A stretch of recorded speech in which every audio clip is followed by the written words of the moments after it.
Bien, y de los Estados Unidos nos vamos rápidamente hasta la mitad del mundo. César García Vélez nos llama a esta hora y nos cuenta la información. Adelante, compañero.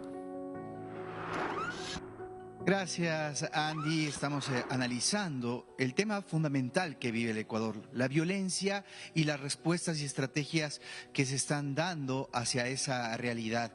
Me acompaña el general Wagner Bravo. Él ha sido ministro de Seguridad y Defensa, y también ha sido un combatiente en el Ecuador al haber estado como ex jefe del Estado Mayor del Ejército Nacional. Así que tiene esas dos cualidades: el poder ver en el campo cómo se trabaja y también generar política pública en materia de seguridad. Vamos a hablar al respecto de la decisión de poner, por ejemplo, a manos militares en operativos en territorio, en zonas conflictivas. Gracias, general, por este espacio. Bueno, hemos visto, por ejemplo, cómo el ministro de Defensa actualmente está en este instante afrontando o liderando operativos, ya dispuesto a partir del asesinato del comandante de operaciones de la Fuerza Aérea, Polibio Cedeño, que sean mandos militares los que estén comandando estos operativos en zonas conflictivas.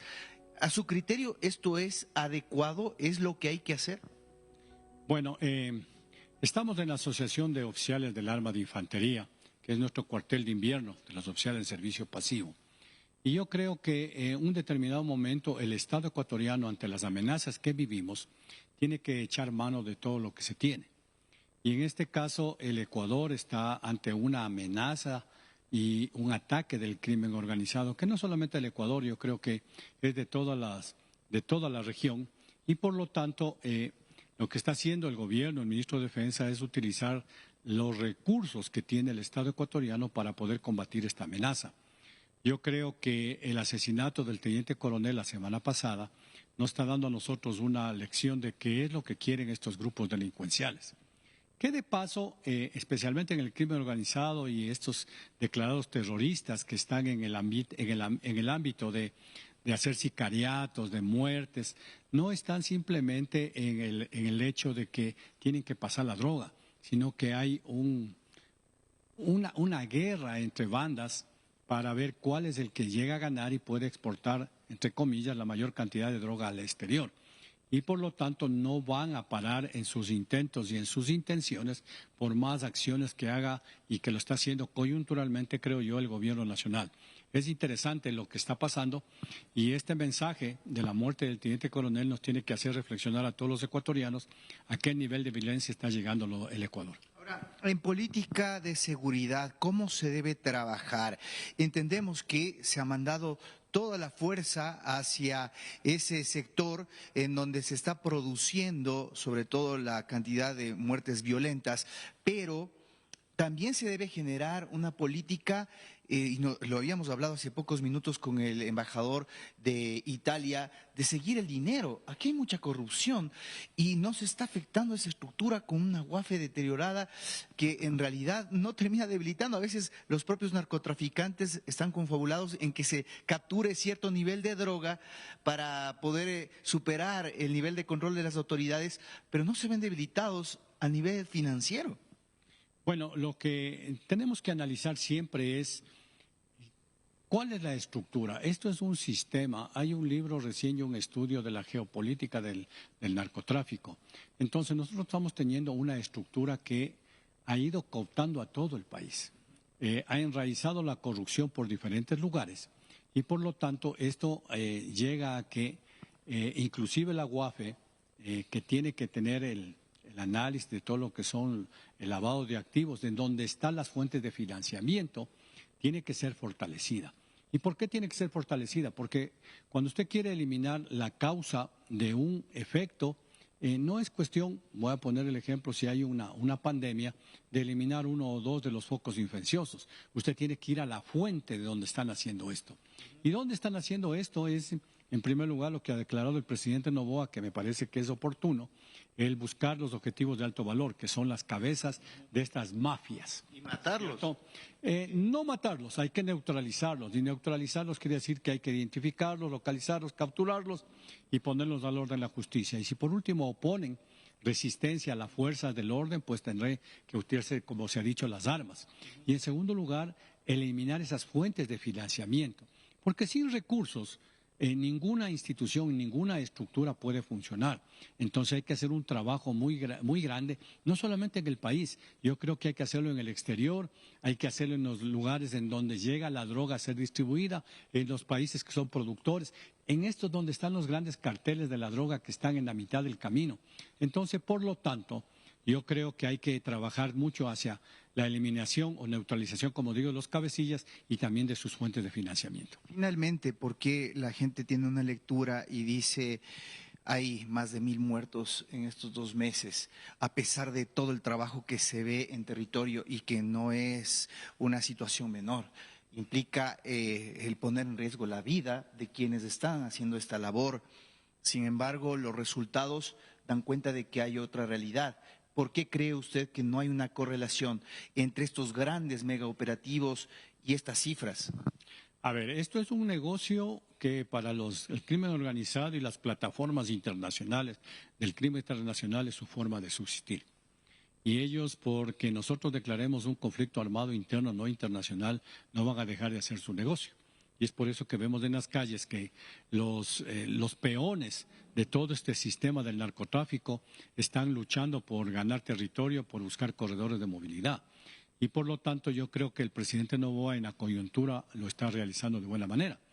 Porque tampoco podemos pensar que un problema de 20 años se lo puede solucionar de la noche a la mañana. Esto tiene mucho tiempo y de paso se ha ido enraizando en los ecuatorianos.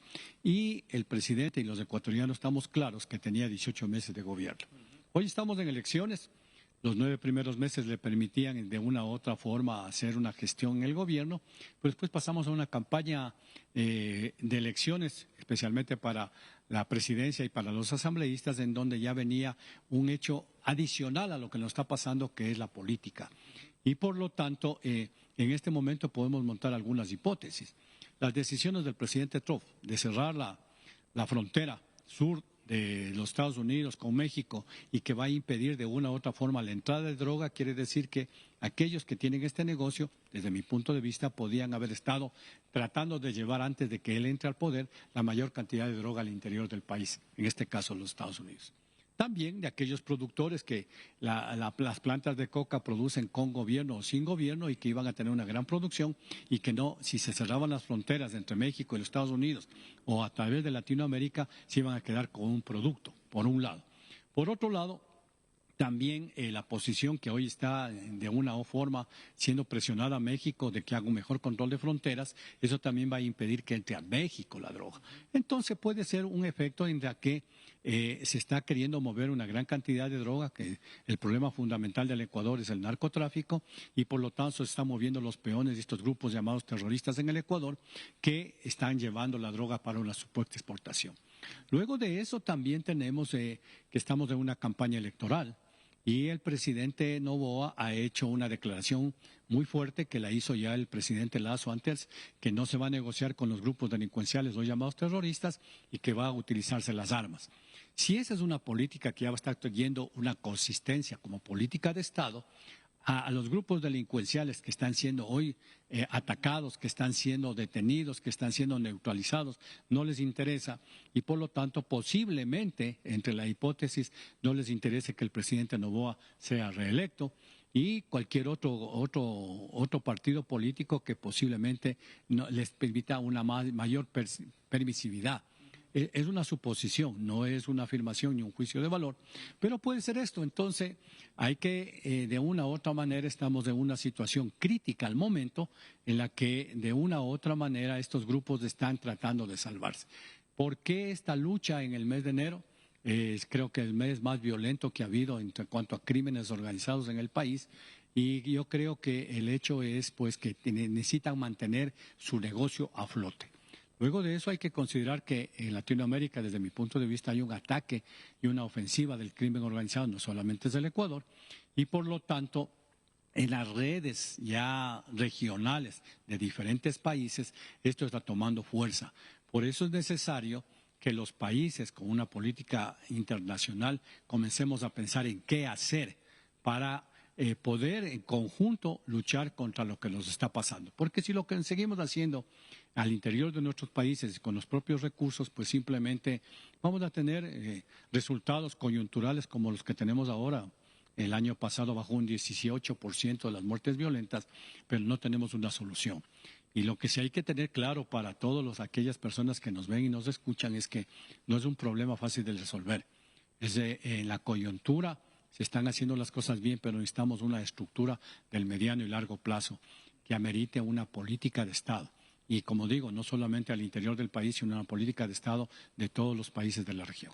Gracias, ahí tienen al general Wagner Bravo, un análisis bastante integral de lo que está pasando y factores internos y externos que estarían determinando lo que estamos viviendo en estos primeros meses del 2025, como lo han ratificado varias autoridades y analistas, un asunto que requiere no solo de políticas del Estado ecuatoriano, sino también de la colaboración del mundo entero ante un problema, por supuesto, que afecta a todos, el narcotráfico internacional. Claro. Esa es la nota, ustedes siguen con más, Andy. Puedes apostar, compañero, que así será. Buenas tardes.